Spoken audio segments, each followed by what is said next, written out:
Hopefully this works. Trying to make sure everything is going well. Don't really know what's going on with the Wi-Fi lately. My buddy and I have been trying to figure it out. But we'll see how it goes and kind of go from there. Hopefully we'll be able to talk about what we want to talk about. If not, I'm just going to record this video myself talking. Alex should be joining us pretty soon. Check it out. We are almost at our 1,000 subscriber giveaway. We're only 33 watch hours away from hitting that goal for you guys to get 3 boxes of stuff. I've got a bunch of 9.8 slabs that I'm giving away. 3 of them inside mystery boxes full of books that are just excellent comics. Let's see. One of them is a first appearance. Another one is MCU tie-in. And there's another one, I can't remember what it was that I was giving away. Oh, it's a hot artist. So you're not going to miss anything. You're going to love each of these mystery boxes. I promise. I'm going to put a little bit of DC, a little bit of different things inside of them so that way they can kind of fit everyone. With all that being said, thank you for coming. Thank you for watching. And I hope that our Wi-Fi holds up.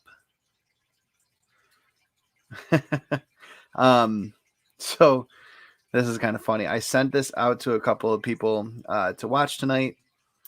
And over at Passpoint 1, if you ever checked out his channel, absolutely phenomenal guy. He messaged me and said, "Is Phase 4 stupid? How dare you?" I said, "You got to ask the hard question." He goes, "You're bringing into question everything we believe in our basis for our existence."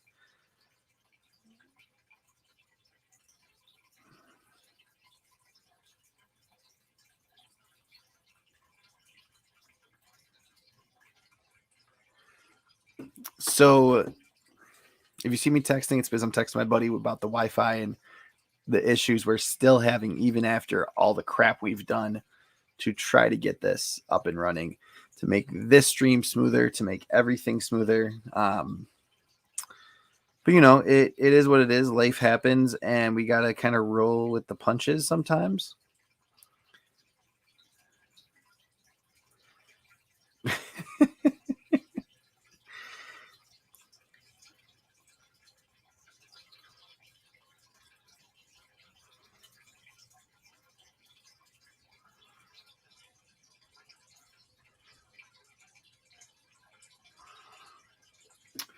So, is Phase 4 stupid? That's the hard question. Is Phase 4 going to go to the places that we want it to go and need it to go in order to succeed and push the MCU further? Obviously, every single movie in Phase 1, 2, and 3, we were moving towards something. Something was happening that allowed us to get to the next phase, the next movie, the next big thing. Inside of Phase 4, that hasn't always been the case.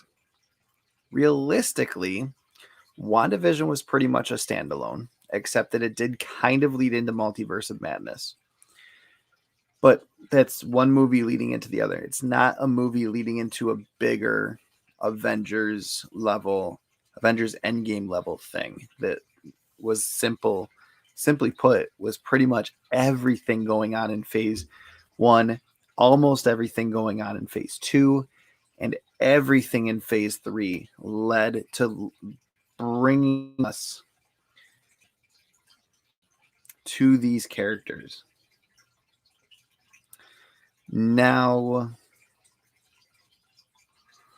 good, bad, or indifferent, personally, I kind of like the fact that we got to see different characters throughout Phase 4. Ones that we weren't expecting to see, ones that we wanted to see more of that we didn't get to see a whole lot of in the first 3 phases, like Hawkeye, like Wanda, like Vision, like Falcon, like Bucky, those kinds of characters really stood out. We got to meet some really awesome new heroes as well. And genuinely, it was a amazing start to Phase 4. Was it the way that we had envisioned it, or even that Marvel had envisioned it? No. But at the same time, that's okay. I don't mind. It is what it is at the end of the day. It kind of lent itself to COVID in the best way possible, and we got to see a lot of stuff in different orders that we weren't really expecting. Madam Hydra came about in Falcon Winter Soldier before she came about in Black Widow, which is where she was supposed to first originally appear in the MCU. And that's even if she's going to be Madam Hydra in the MCU. Who knows? They haven't referred to her as that, and who knows what Hydra's even doing right now. Then you have more characters like Agatha Harkness. Is she going to play a big role in the MCU? I don't think so. But I think that Marvel is kind of riding on the wave of Star Wars and saying, why do we have to continue to do these massive movies when these TV shows are just as successful, just as fun to make, just as fun for the fans to watch and dive into? Let's leave all the big stuff for when it's the big stuff. And I think Phase 4 needed to bring us back to Earth. I think Phase 4 did a really amazing job of bringing it down to Earth again and letting us see what truly this was all about.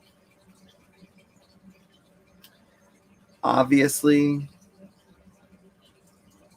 it's kind of crazy to say that it is one way or the other.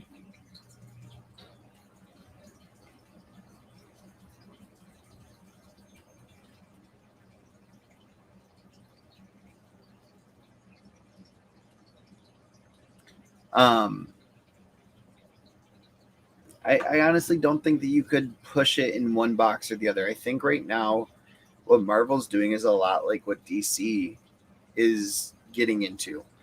And obviously neither of them are doing it better than the other. They're both doing their own version of it, and both are really succeeding at it.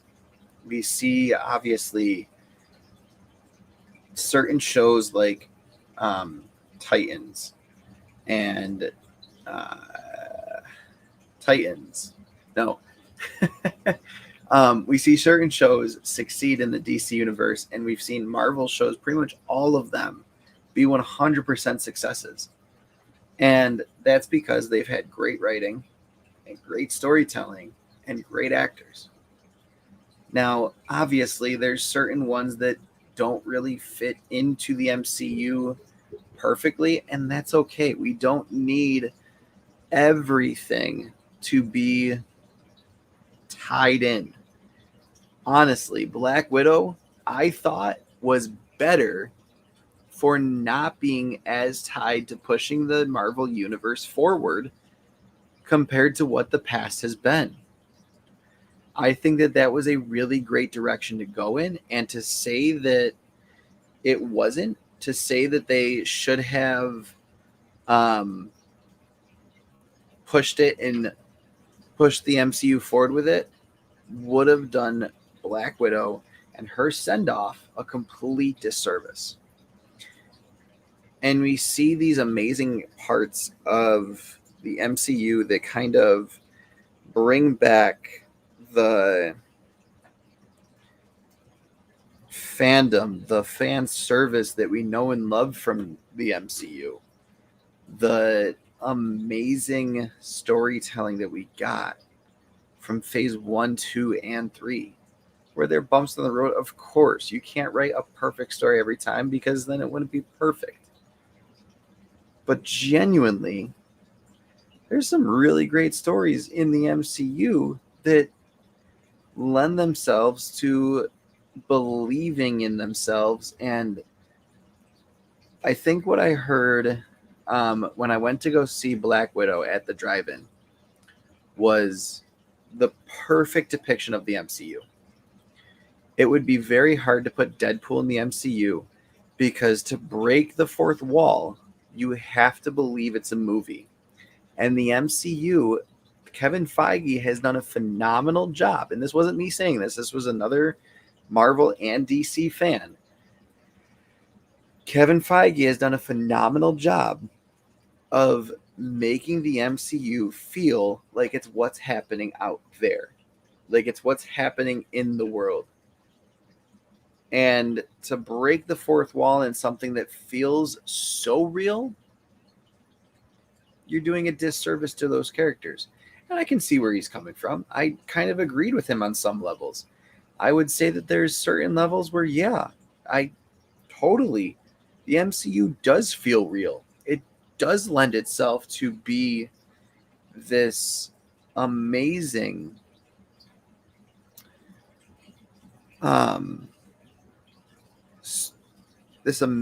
universe where the stories feel as though they were pulled from life, larger than life, but life nonetheless. And in all honesty, there's other movies that just don't feel that way. The X-Men universe never felt that way. It never felt like, yeah, that's what's going on outside right now. But honestly, Thanos coming to Earth, I'm pretty sure he did. I think that snap caused COVID. He didn't succeed in wiping out half of all life.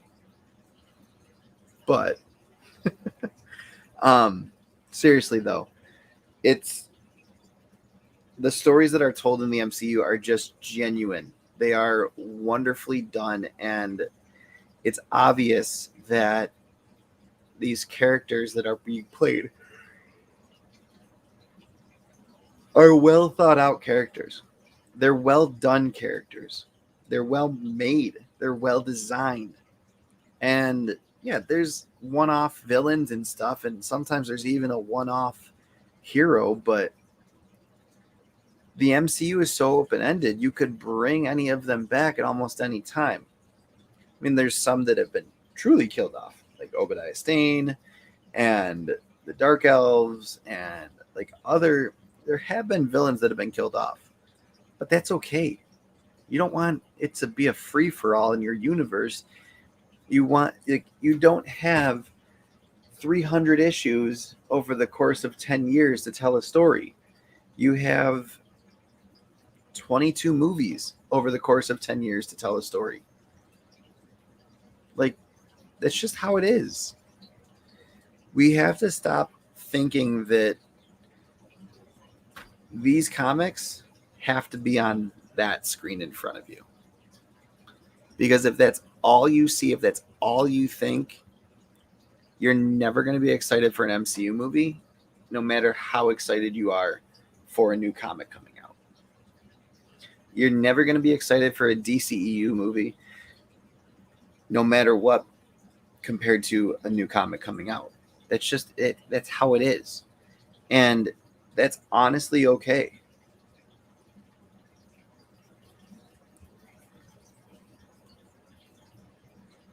And I don't know. I've had this conversation before. When I was originally talking on, thanks, Cray. Appreciate it. When I was originally talking about all of this, way back in the infancy of the lounge, it was an interesting conversation to have with people who were huge followers of the MCU, and then on the opposite side of that, huge followers of the comics, and then the people who are in between who love both. I'm in between. I love both. And there's a lot of people from the MCU side who have moved into the comic side. And there's a good amount of people from the comic side who have moved into the MCU side. Same with DC, same with any movie Marvel or movie universe. But there's those people who grew up on the comics and say, I'm staying over here. Those movies do not do the comics justice. I'm not going to go watch them. They are not for me. And, you know, I can appreciate that. I can totally understand where someone's coming from on that one. And yet,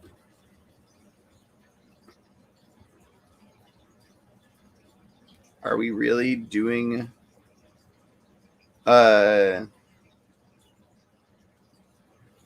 we really having fun with these movies if we're not enjoying them the same way we did when the comics came out?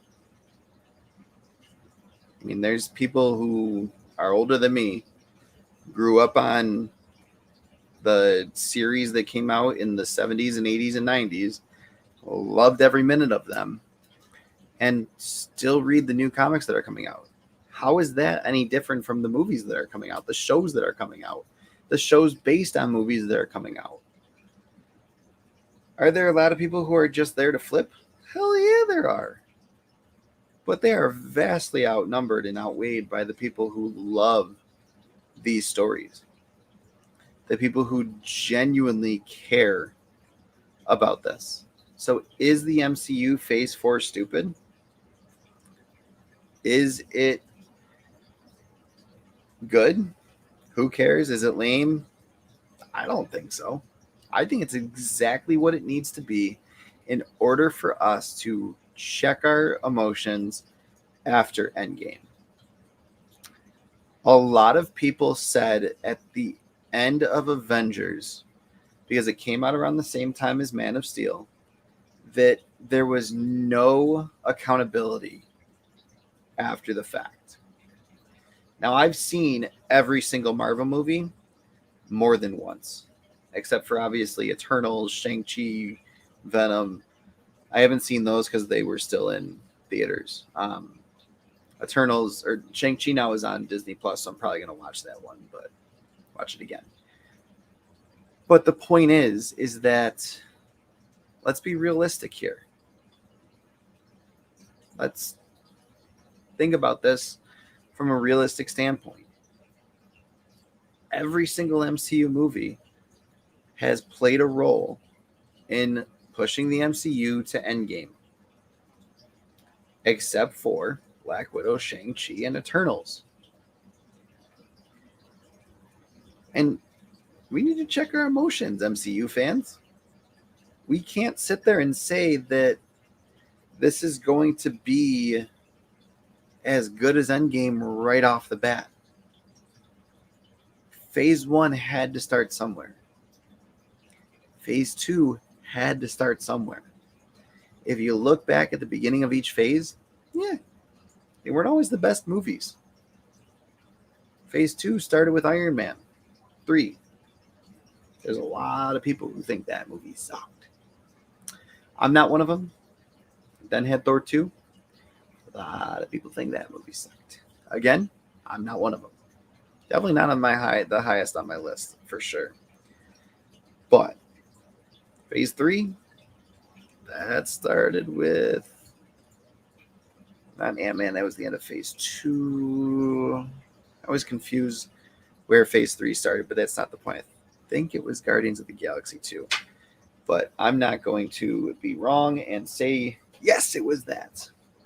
Because I know someone on that side of the screen over there is going to be like, no, that's wrong. We shouldn't watch him. He's wrong all the time.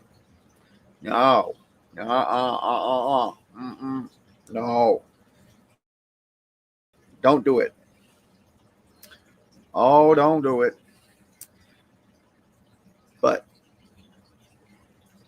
it's one of those things where you got to keep your emotions in check. Phase 4 had to check our emotions. It had to address the fallout, the issues, the emotions of these characters after either they got wiped away, killed, or lived. all three have happened. Wanda was wiped away. Vision killed off. Falcon dusted. Bucky dusted. Let's see. What If doesn't really count because that came after. Black Widow was killed. Yelena Belova is new, and she's taking over, but we're not quite sure who she's truly taking over for. Hawkeye was turned into Ronin. Kate Bishop, we don't know yet. Based on what we have seen, though, she probably was not dusted. But seriously, it's one of those things where you have to say to yourself, okay, what really truly matters in this scenario? Is it the fact that it's not bang, bang, shoot 'em up, superhero, let's all go around and do everything and whatnot?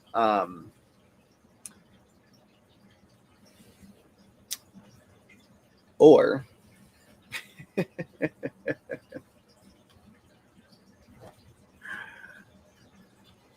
don't even know why I have my headphones on right now. You guys aren't. I'm not talking to anyone that's listening or that's talking back to me. But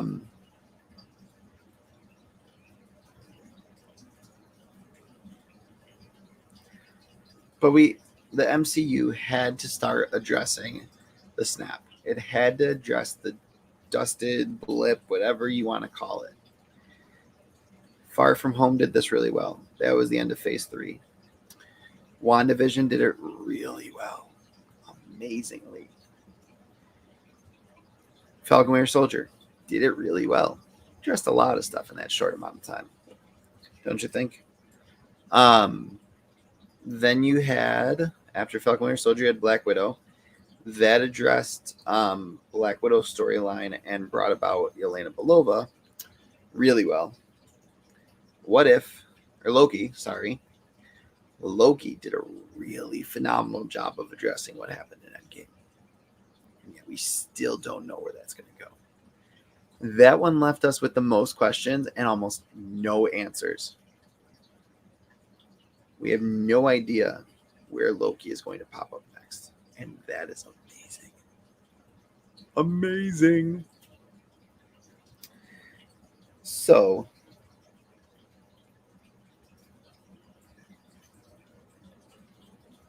not quite sure where Alex is. Usually he's here by now. I know that we're about half an hour in, and without anyone to talk to live, it's kind of weird, but the show must go on. I'm not going to stay that long tonight if that's the case. Case in point, though, the whole point of this conversation is to say that phase 4, the beginning of it, does not need to be this big, massive undertaking. If it was, what would be the point of an endgame level event? What would be the point of taking this all to the next level and addressing it on an endgame level every time?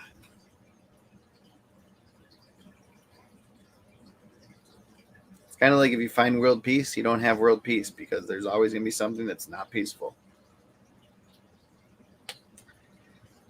With all that being said, let me check in on Alex.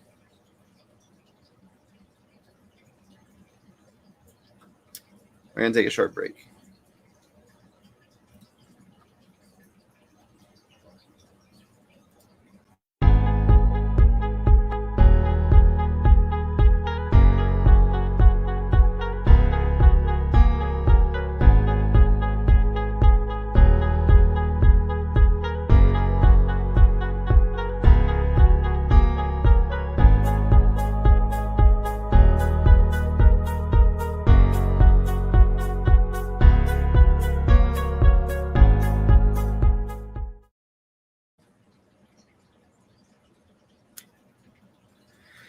And so Alex actually can't join tonight. he is celebrating his brother passing his PhD, which is absolutely amazing. Passing his PhD test today. So I'm going to go back to reading a little bit. You guys are more than welcome to stay on. But this broadcast is ending. So check out another video. Enjoy another video. And as always, stay nerdy, comic fam. Thank you for watching. It's been a pleasure. Loungers.